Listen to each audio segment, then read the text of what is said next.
எல்லாரும் நல்லா இருக்கீங்களா? இன்னைக்கான பதிவு புன்னகை ஒருவனது தோற்றத்துக்கு உதவுகிறது. செலவே இல்லாமல் அவனை அழகாக்கிறது. கண்டிப்பாங்க புன்னகை. நம்ம சிரிப்போடு இருந்தோன்னா நம்ம முகம் உண்மையிலேயே அழகாகும். நம்ம அதுக்குன்னு போய் லட்சக்கணக்கில் செலவு பண்ண வேண்டியதில்லை.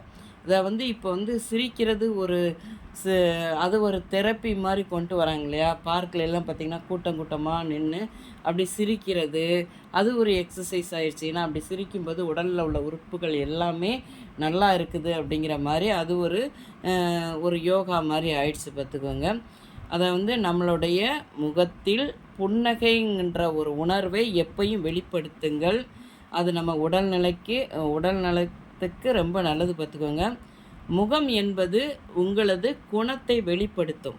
நம்மளுடைய குணம் எப்படி இருக்குங்கிறத நம்ம முகம் கண்டிப்பாக வெளிக்காட்டிடும். ஒரு மனிதன் எந்த மாதிரி குணத்தோடு இருக்கானோ அந்த குணம் அவன் முகத்தில் தம்பட்டம் போட்டு காட்டிடும் பார்த்துக்கோங்க.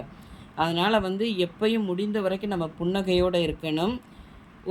உன்னால் முடியும்னு ஒரு புக்கில் எழுதுனது பார்த்துக்கோங்க. போப்பாண்டவர் ஒரு இதில் சொல்லியிருக்காரு, ஒரு மனிதனை நீ படிக்கும் ஒரே வழி என்னென்னா அவனது முகத்தை படிப்பது தான். அதை அந்த முகத்தை படிக்கிறது. கோபமாக இருக்கும்போது எப்படி இருக்கார், மகிழ்ச்சியாக இருக்கும்போது எப்படி இருக்கிறாரு அப்படின்னு சொல்லிட்டு. ஆனால் நம்ம ஊர்களெல்லாம் பார்த்திங்கன்னா வெட்டுக்குன்னு ஒரு தலையை திருப்பிட்டு போவாங்க. ஏன்னா அவங்ககிட்ட அவங்க பேச மாட்டாங்களாம். ஆமாம், எதுத்தாப்பில் ஒருத்தவங்க வராங்கன்னு வைங்களேன், அவங்ககிட்ட இவங்க போகிறவங்க பேசுகிறது இல்லைன்னு சொல்லி டக்குன்னு மூஞ்சி அப்படி டக்குன்னு ஒரு மாதிரி திருப்பிட்டு போவாங்க. அவங்களாம் பார்த்தா என்ன சொல்கிறது, சிரிப்பு தான் வரும். என்னென்னா நீ திருப்பிட்டு போனால் ஓம் முகம் உடல்நிலை தான் கெட்டு போகுமே தவிர அவங்களுக்கு ஒன்றும் ஆக போகிறதில்ல. முடிந்த வரைக்கும் அப்படி நம்ம இருக்கக்கூடாது. புன்னகையை வெளிப்படுத்தணுங்க. நம்ம புன்னகையை வெளிப்படுத்துறதுனால நம்ம உடல்நிலை ரொம்ப ஆரோக்கியமாக இருக்கும். இந்த பதிவு உங்களுக்கு பிடிச்சிருந்தால் பார்வதி வீட்டு சமையலுக்கு ஆதரவு கொடுங்க. ஓம் சாய்ராம்.